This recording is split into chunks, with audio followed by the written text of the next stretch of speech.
Hello chess fans, in today's video I'm going to be playing against a beginner level player and I'm going to show you the thought process behind a master or expert level player beating a beginner level player in a game of chess. So my opponent starts off with e4, which is a good move, so I'm going to start off with e5. My opponent is around 1275 and is fairly new to chess. So he plays knight f3, which is another good developing move, and so I'm simply going to copy him with another good developing move, defending my pawn on e5. So what I would like to see is like something like bishop c4 or knight c3, developing another piece. Okay, we see bishop c4, so I'm going to copy him. I'm going to play bishop c5, developing another piece. Now, I'm curious what we'll see from him here. Probably knight c3 or castles. Both are good moves.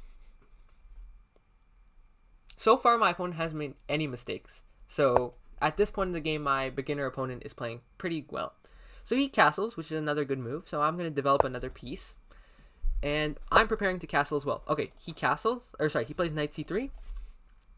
So I'm going to simply copy him so far. I think he's played perfectly, so I'm going to also play the same things as him. So I'll castle as well. Now here, if he plays d3, I'm going to play a slightly not great move, but I think it'll be fine, at least in terms of trying to win the game. Because obviously, when you're a beginner level player, it'll be hard to win with symmetry. But here, my opponent actually blunders a whole piece. Because what he probably thought is after takes, he has a fork with d4. But what I have is bishop takes c4 in that position. So my opponent just blundered. And now I have bishop takes c4. So my opponent probably didn't see this. And this is what you often see at beginner level. They miss tactics. And you have to make sure you calculate a tactic fully. I might have gone over that too fast. So what he wanted to do was he wanted me to take here and fork. And a beginner level player might be like, oh my gosh, he's going to fork me. I got to get out of there. But to see a level further is to see that you can take the bishop for free after the fork. So here my opponent takes the bishop. And now this position is generally about converting because I'm up a piece. So what I'm going to try to do is, first of all, get my knight out of danger. Because as you can see, my knight is in a lot of danger at the moment because of the fact that obviously it's stuck there on the side. So there's a few candidate moves. First of all, to develop the rook with tempo. Obviously, we want to develop our pieces. The second thing I'm considering is to go with knight e5 because the knight is kind of stranded here. But if I go knight e5, he might have f4 and e5, and that's slightly unpleasant.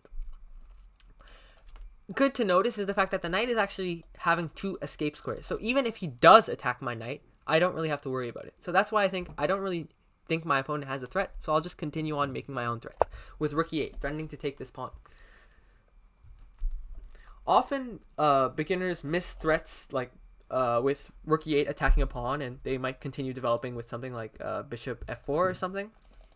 A good move here for my opponent would be bishop g5 or f3 is perfectly fine as well. Okay, so we see f3. My opponent is defending the pawn, but he also weakened this diagonal slightly. So I'm thinking that I can use that diagonal by playing here. But the problem with that is maybe he plays queen d4, and then I'm less happy. So instead, I feel like a good move is to play d6. And if he takes, I'll take with my queen. And if we get a queen trade, I'm simply up a piece. So that seems to be good. d6 also opens up my bishop. So this seems to be a very good position for me. And my opponent, the only mistake my opponent has really made so far is miscalculating that my knight could take on c4. So here I would expect something like maybe takes here. Though that's pretty bad. His position is in pretty dire straits here. Maybe b3 would be the best move. Because my knight here is pretty good. Okay, we see knight d5. That's fine. And so I think I'm just going to take it. Honestly, I don't really see what's wrong with that. Another thing I could do is take here and then think about taking it next move. But then he might have bishop g5 and I don't really want to mess with bishop g5. So I think I'll just take. That's a pretty good move. Knight there is a pretty good move. I could also go for something like h6, simply preventing bishop there. But I think it's more... if you were confused about what I was talking about when I was saying bishop g5, I was meaning this pin. So I don't want this pin to happen. So I could play h6, preventing the pin. And that seems like a fine move. But it also seems like I could just take, and after he takes, I could go knight a5 to c6. But the problem with that is after knight a5, he can take here, and it will unveil an attack on my knight. So what I was calculating was knight here, queen takes, knight a5, d takes here, and it attacks my knight. And that wouldn't be fun. So I think by process of elimination, the best move is h6 to prevent the pin. If he takes my knight and I take back, well, I think I should be doing well there. So you have to assess what your opponent's threat is and counteract the threat. Also, notice how my opponent is taking a lot of time, which is a good thing for a beginner to do. Okay, this move I don't like because the knight was very good there, and I don't really want to take. It also opens up my queen to this diagonal, so immediately I'm attacking the b2 pawn. If he takes here, I'm going to take with the queen to offer a queen trade, but probably actually that's not good, because simply offering a queen trade, he'll play queen e2, he gets out of the way. I haven't gained much. Meanwhile, on the other hand, knight takes here actually improves my knight. But in that case, he plays c3, and I'm not so sure I've actually improved my knight. Okay, c3 immediately. So he saw I have a threat here, and he addressed it with c3, but he forgot I also have a threat here. So I just take another pawn. So now I'm up 2 pawns. And likely we'll see something like b3 here, though then this pawn would hang because of the fact that the rook in the corner is also hanging. So here I seem to be winning basically up a full piece. And as I've said earlier, when you get any sort of material advantage, you have to basically play as carefully as possible because you'll win any endgame. So you can even give up some material because of the fact that you can win the endgame. So, not sure what he'll do here. His position is pretty bad, unfortunately for him. There's not really much you can move there. So yeah, my opponent found a great move in queen c2. Improving the position of the queen. So now I have to continue development, and I don't think I want to block my rook. So I think here, if I play something like a waiting move that can improve the position of my pieces, then I should be good. My opponent, to keep in mind, is also threatening b3 because now he defended his c3 pawn. So I think maybe a move like knight d6, preemptively escaping that b3 move could be fine. But my knight doesn't really want to move. So I think I'll go with b6. Attempting to meet b3 with here, something like bishop a6 after that. And if I force c4, obviously that's not good because of this. So I think I'm going to go b6. This position is pretty hard for me, honestly. There's not really a lot of ways to make progress, and there's not really clear-cut ways to make progress. But one way I can think of making progress is to chip away at this center with something like f5. So I think I'm going to go with b6 to solidify my pawn chain, open up my bishop for this diagonal, so that when I do break eventually, I will have pressure. Okay, so b6 is played. I could also have thought about dominating the d file. That was also an idea, but I think b6 is a fine move.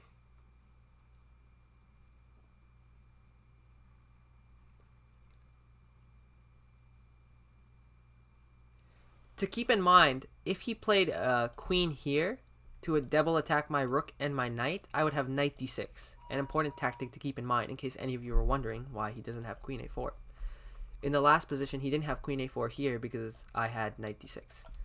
So my position is holding on barely, but it is holding on. So here probably b3 would be played. And after knight d6, maybe bishop b2 is a problem.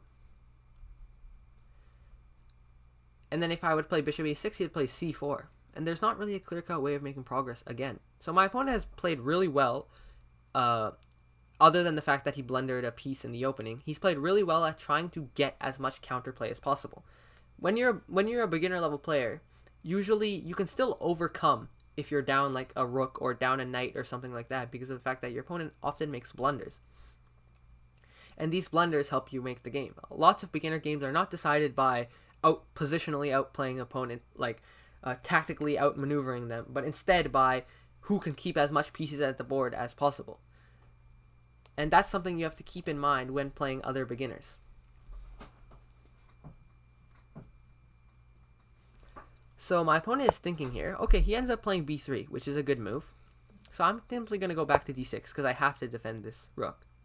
And after bishop b2, I'm expecting, which is the move I'm expecting, I think I'll play something like queen g6. Not allowing his pawn to move because it's pinned to the queen. So we do see bishop b2. But now on second thought, I'm actually thinking this bishop might have a prominent future here, and I want to shut that down with c4. So this just doesn't allow the bishop to ever get open. So see how the bishop can't get open towards my queen anymore? And okay, he traps his bishop. This is another thing that beginner players might fall for. Simply now, his bishop can never get out again. So I have free reign to do whatever I want.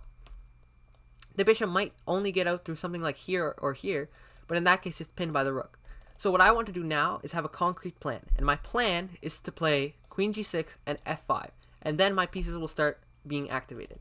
Another thing I could think about is developing my final minor piece by connecting my rooks. This is also a good idea, but I don't really see what my minor piece would be doing in that case. I just think it's sitting there doing nothing. So I want to have a concrete plan here. So I'm going to go with queen g6. Pinning this pawn, preventing e5, but also threatening things like f5 and things like that. Notice he can never play f4 because this pawn is the only thing defending here. And if he moves his queen off this rank, well, maybe then I have bishop h3 because he can't take because of the pin. So we're waiting for him to move. I expect something like rook 81, activating another piece. So far, my opponent has played pretty well. Oh, rook e1, a great move as well. And now I'm thinking that maybe I actually made a mistake because of the fact that my queen on g5 was... Actually, no, my queen on g5 was vulnerable to f4. But he might be threatening e5 in the future. So I can't really play f5 because then he has e5. So now I'm thinking that I should maybe play bishop b7. So that on f5, e5, I could take here. But no, then I lose a knight. So now I'm thinking maybe rook e5 to transfer over to the king side. Pretty creative idea. And yeah, I don't see a problem with that. So I'm just going to play rook e5. Preventing him from playing e5. If I played f5, he would play e5. And I also want to play f5 myself. So this allows me to do both things. A problem with my position here is I'm still underdeveloped because these two pieces are doing nothing. But the reason why they're doing nothing is because I'm waiting for them to see when I can have the most active spot for them. Because at the moment, there's really nothing for this bishop to do. Here, it's not doing anything. It's blocking my rook. Here, it's not doing anything. There's better moves to play. Here, it's hitting this pawn chain, which is not really doing anything. And here, it's vulnerable to attack by a queen on a4. So my bishop really has nowhere good to go. So I'm waiting because I might want to put it here in the future. And my idea here is I simply want to play f5. And after f5, it seems like I'm going to trade some pieces. Okay, so my opponent is further defending his back rank. So my opponent is playing well above his rating so far. He's playing extremely well at the moment. So I want to go f5, and if he takes here, I want to take this. And he'll probably have to take back, and after I take with the bishop, I'll seemingly have a lot of active pieces and a lot of chances for a win. So after takes, he can't take my queen because then I take his queen. So yeah, f5 seems like a great move. If he moves his other rook here, I simply just put more pressure on it with bishop b7. So f5 seems like a good move. After takes, I'll take here, and after takes here, I'll take with the bishop. Finally, I'll have active pieces, and also if he plays something like here, I can play rook e8 because of the fact my knight is doing a monster job here, protecting the rook on e8. Okay, he plays there. So I'm going to take this, because now my bishop does have active prospects, because it has the ability to go here, but it also has the ability to put more pressure on this e4 pawn, which is now being defended 1, 2, 3 times, and being attacked 1, 2, 3, 4 times. So inevitably, this pawn is going to fall. And even before I do that, I might want to bring my other rook here to put even more pressure on the pawn.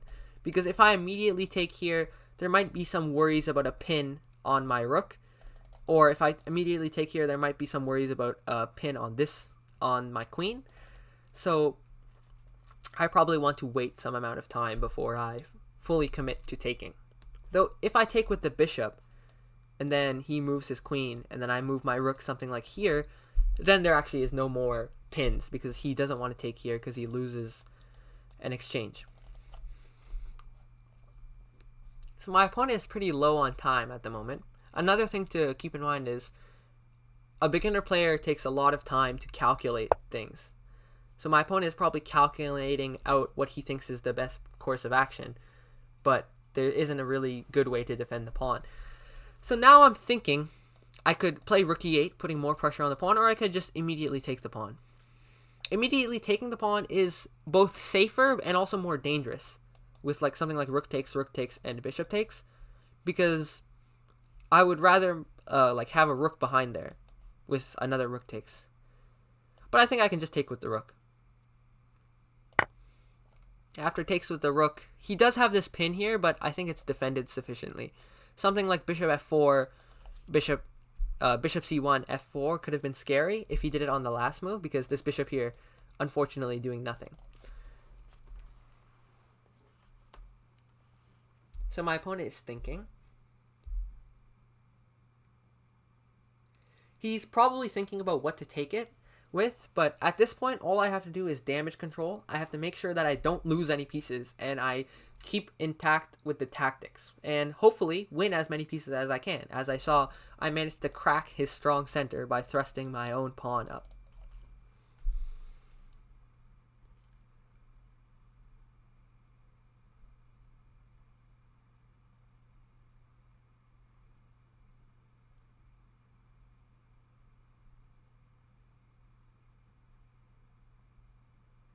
So he is still thinking. Okay, he plays a4. So I could take here, and if he takes my queen, I could go check here. But I think that works better if a rook is on e8. So I'm simply going to play fast because we don't have much time. And I might give my opponent some more time because I think it'll be fair if he had a little bit more time than me. But the threat now is to take here, and after takes king f2, I have rook here mate. Okay, my opponent doesn't see the threat, so I think I can take here safely, attacking the queen, but also attacking the rook. So now I could trade queens, or I could do something smart like queen d3, because he can't take, otherwise I get a nice pass pawn. I don't think I can give up my own queen. I don't think that's possible to do. So I'll just take his queen for simplicity's sake to keep the position simplified. And I'm going to go rook e3 because I want to go knight e4 and put pressure on his pawns. And also my my rook is pretty active here. So now I'm going to go with knight here, putting pressure on this pawn. And if he goes bishop b2, then I can go knight c5, putting pressure on this pawn, and he can't defend it. I'm also threatening mate in one, or not mate in one, mate, not mate, sorry, check, and then he goes here, and I have some discovery with my knight. Okay, so he doesn't address my threat on the pawn, so I think best to keep it simple, just take the pawn. And I'm also attacking the rook, so he pretty much has to take. So I'll pre-move takes back. And I'm going to give my opponent some time because I don't want him to run out of time. That would defeat the purpose of beating a beginner, because I want to fully make sure it's all about the chess. And now we're on cleanup duty again. We just have to take all his material before he manages to either run out of time or resign. So I'll just take this material, attacking his bishop, probably push this pawn up here. Oh, okay, he blunders his bishop, unfortunately.